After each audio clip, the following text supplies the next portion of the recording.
Humble ka pa nun, hindi ka pa hambog. Gigigil ako eh. Hindi, mamaya, sige.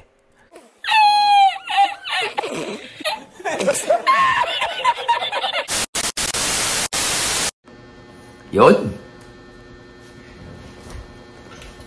Kumusta sa lahat mga boss?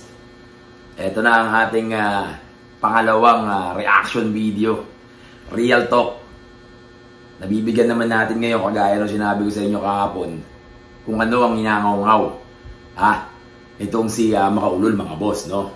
Hinggil nga dito sa tambalang Cherry White at Boy Tapang. Pero bago yan mga boss, maraming salamat. At ang unang video natin na pagbibigay ng reaction, real talk, sinalubong nyo ng napakaganda mga boss. Maraming salamat at tad na naman tayo ng message at inaabangan yung mga susunod natin mga video. So eto na yon, Makaulol. Dito tayo kay Makaulol mga boss.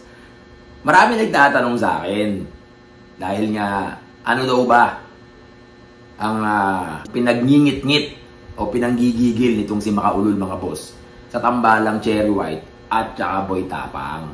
Ganito kasi yan mga boss, no? Isa-isayin natin. Unang-una, content is content. Ito na naman tayo. Hindi na kayo nasanay dito kay Makaulol mga boss. Diba? Yan talaga yung trabaho niyan. Yan ang mga pinaggagawa niyan. Namimiss niya kasi yan mga boss. Pagbibigay ng reaction sa mga kaganapan sa paligid-ligid niya. Walang pakialam yan kung kaibigan ka pa niya, nakasama ka pa niya, ano man ang pinagsamahan nyo. Basta't merong nakita at nasilip dito sa social media, talagang ngangaw mo yan mga boss. So eto nga, ang tanong nga ng karamihan. Ano ba talaga yung dahilan? Bakit nangihimaso o nangingialam itong si Makaulol dito nga sa tambalang Cherry White at saka Boy Tapang? Unang-una mga boss, sinilip niya ng sinilip kung anong klaseng tao o anong klaseng babae ba itong si Cherry White. O para hindi ko na ulitin, puntahan nyo na lang yung video ni Makaulol dun sa kanyang YouTube channel. Dun nyo na lang panoorin mga boss, no? Yung mga pinagdadaldal niyan. Hinggil nga rito kay Cherry White. Pero, hihimayin lang natin ng konti mga boss. Yung mga pinagsasabi nito, okay, Cherry White. Putang ina, talaga namang wow. May mga real talk talaga siyang sinasabi doon mga boss. So, balikan natin ng konti. Himayin natin ng konti yung mga pinagsasabi nitong si Makaulol dito nga kay Cherry White. So dahil nga si Cherry White mga boss, nakita naman natin na totoo naman yan, malindog. What? Bro, what are you talking about, man? Diba? Maputi. Maganda. Wait for it. Here it comes. Sexy. Ngunit! Mabangga! Diba? All in all, talaga namang pagka lalaki, lalo na siguro kung kamukha ni Pacboy, no? Tsaka nitong ni Boy Tapang, talaga namang mahuhulog sa bitag, mga boss. Real talk yan. Wala naman tayong dinidinay dyan o pagtatakpan pa. Ngayon, eto nga, pinanghimasukan niya nga itong issue ni Boy Tapang tsaka ni Cherry White. Ang tanong mga boss, ano ba yung pinagngingit-ngit o pinagbuputok ng butchi nitong si Makaulol dito nga kay Cherry White at saka kay Boy Tapang? Hindi ba pwedeng maging masaya na lang siya dun sa magiging relasyon or maaaring maging magandang relasyon ng sinasabi niya na kaibigan niya? Ngayon, nagsusumbatan sila mga boss eh. No, panoorin niyo na lang yung mga video nila. Nagbabanatan silang dalawa eh. Mas nauna naman tong si Makaulol. No? Bumuelta kayo tong si Boy Tapang. Karapatan naman niya yun. Ngayon, naging personalan na yung mga balatan nila. Nauwi na sila dun sa sumbatan, mga boss, no? Kesyo ganito, kesyo ganyan. Ikaw ang legend ng event na yon. Kasi ikaw ang nagsimula ng lahat sa boxing. Humble ka pa nun, hindi ka pa hambog.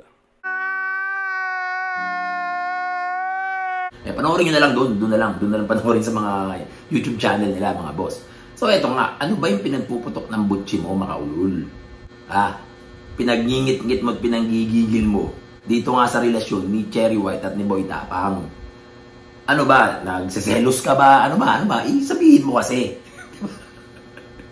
In love ka ba kay Boy Tapang? Ano ba? Sabihin mo.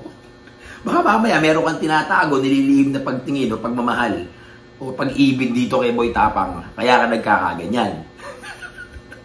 Pero yan talk lang mga boss. Kasi hindi ko rin makita kung ano yung pinagpuputok ng butsi niya. Pinagpuputok ba ng butsi mo na maaari na naman mangyari yung nangyari dati kay Boy Tapang dun sa naging pakulo nila ni LJ Satterfield. Ayaw mo na ba siyang masaktan ulit? Yun ba yung gusto mong sabihin? Ano ba kasi? Diba? Ipaliwanag mong mabuti. Ang sinasabi mo lang kasi yung mga negative sides, yung mga nakikita mo, yung mga kaganapan, hindi mo diretsahin kung ano ba yung pinupunto mo, kung bakit ka nagkakaganyan nung lumabas at pumutok itong relasyon ng Cherry White at ng Boy Tapang. Hindi, marami kasi nagtatanong sa akin eh. Bakit sa akin nyo kasi tinatanong? Itanong nyo dyan kay Makaulol. Sa kanya nyo itanong. Pero ako sinasabi ko lang, kung ano yung nakikita ko, nakagaya ng mga nanonood, ano ba yung pinaguhugutan mo? Naiinis ka ba dahil maaaring lokohin lang ni Cherry White ito si Boy Tapang? Sinasabi mo na naging tanga siya. Naging tanga na naman siya. Ginagamit lang siya or gagamitin lang siya nitong si Cherry White, mga boss. Tama. Yung ba yung pinagpuputok ng butsi mo? O kung yun ang pinagpuputok ng butsi mo, problema na ni Boy Tapang ngayon, mga boss. Kung talagang gusto niya magpaloko, or baka naman gusto niyang subukan. Tayo naman, mga boss, tao lang eh. Diba? Nagmamahal tayo, syempre. Hindi naman porkit nagkaroon tayo ng isang masamang karanasan. Nangangahulugan na hindi na natin bibigyan ng pagkakataon yung sarili natin na magmahal ulit o sumubok sa isang magandang dilag na naman, mga boss. Diba? Wala namang masama doon eh. Kung lolokohin siya ni Cherry White, siguro naman, mga boss, alam niya na or meron na siyang idea na posibleng mangyari ulit yun, yung nangyari dati. So, hayaan na lang natin sila. Hayaan na lang natin kay Boy Tapang tsaka kay Cherry White. Kung ano yung gusto nilang gawin sa buhay nila. Buhay nila yan eh. Diba? Karapatan nila yan. Ngayon, kung si Cherry White, totoo naman talaga na malaki naman din talaga magiging pakinabang niya rito sa content na to. Lalo na trending silang dalawa eh. Diba? Tapos galing pa nga siya rito kay Asian Pacboy. Diba? Kay Pacboy. Nakita nyo naman yung tsura ni Pacboy. Talaga namang may punto naman si Makaulol doon. Sino ba naman? Sino ba naman? Tarantado talaga yan eh. Sino ba naman ang papakol doon? Or magsiseryoso na gano'n, ang itsura. Diba? Yeah, boy. Mga boss ha, hindi ako namimintas. Sinasabi ko lang yung totoo. Tsaka hindi lang ako nakakakita at nagsasabi niyan. Siguro naman, tanggap din yan ni Pacboy. Siyempre, gusto rin sumubok ng tao. Gusto rin makaisa. Naggamitan sila. Imposible naman na hindi niya alam na ginagamit lang siya ni Cherry White, di ba? Lalo na yung mga taong nasa paligid niya. Mga sikat na influencer yung mga yan. Content is content, mga boss, di ba? Pero bottom line again, lahat ng ginagawa nila, sinusubaybayan nyo, pinapanood nyo. Ibig sabihin, nag-i-enjoy kayo, anuman yung nasa likod o katotohanan dun sa mga ginagawa nila, pinapakita nila on cam, wala din silang ibang hangad kundi mapasaya kayo. Siyempre, para kumita rin sila. Let's face it. Tanggapin na natin ang katotohanan. Walang mga influencer na gagawa ng kung ano-ano, magpapakapagod, mag-iisip, para lang may maipalabas at maipanood sa inyo. Magkaroon sila ng mga viewers na araw-araw nyong aabangan kung hindi sila naghahangad na kumita dun sa mga content na gagawin nila. It's a fact. Real talk yan, mga boss. Ngayon, dito tayo ulit kay Makaulol, mga boss. Nagsalita siya, nagdadaldal siya about nga dito kay Cherry White. Siyempre, to the rescue naman itong si Boy Tapang, mga boss. Gigil na gigil.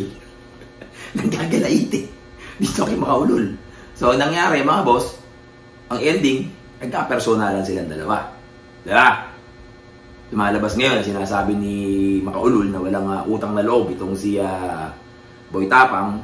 Ito naman si Boy Tapang, may mga nilabas pa na mga SS yata, mga boss. Hinggil dito, yan ang pinaka hindi ko kayang gawin, mga boss, yung mga labas-labas na mga SS na ganyan.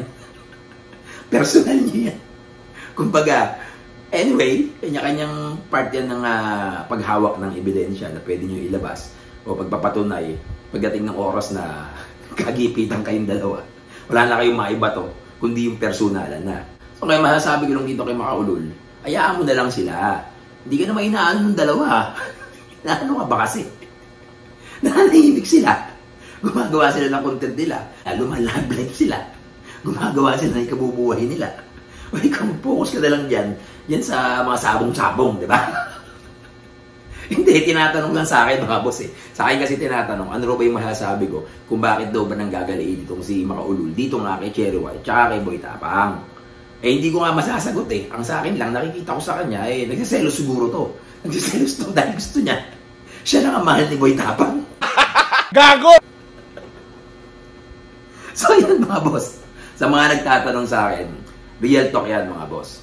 Wala akong pwedeng sabihin hinggil dito kay Boy Tapang tsaka kay Makaulol kung ano man yung mga pinaglalabas nila sa social media ngayon na bangayan nila o yung mga history pa nila nung simula silang nagsama at nagkakilala, nagkakasumbatan sila ngayon. Wala akong personal knowledge doon kaya wala akong pwedeng ma-share sa inyo na legitimate na information. Ayoko naman magsalita sa mga bagay na wala akong alam mga boss, no? Etong kay Cherry White at saka kay Boy Tapang, eh, kagaya nung sinabi ko sa unang video ko, nasa sa inyo na yan kung gusto nyo silang suportahan, kung gusto nyo silang subaybayan. Doon naman sa mga followers, mga supporters ni Pacboy na nasaktan, eh, siguro naman, hindi rin kayo mga tanga. Siguro naman, eh, hindi rin ganun kalit ang mga kokote nyo na hindi sumayad sa isip nyo kung ano yung ginagawa ni Pacboy at saka ni Cherry White. Dahil tong dalawan to, from the beginning, alam naman ng lahat na it's all about content. Walang relasyon na nangyari sa dalawang yan. Eh, tibay ng sikmura nitong si Cherry White. Papatuloy niya to si Pacboy. Pwede ba ilayo mo sa akin to? Ayoko makita ito. Maita ulo ko. Hindi mga boss ha. Kaya real talk lang yan. Teka, wala siyang dapat ikasama ng loob kasakit dyan.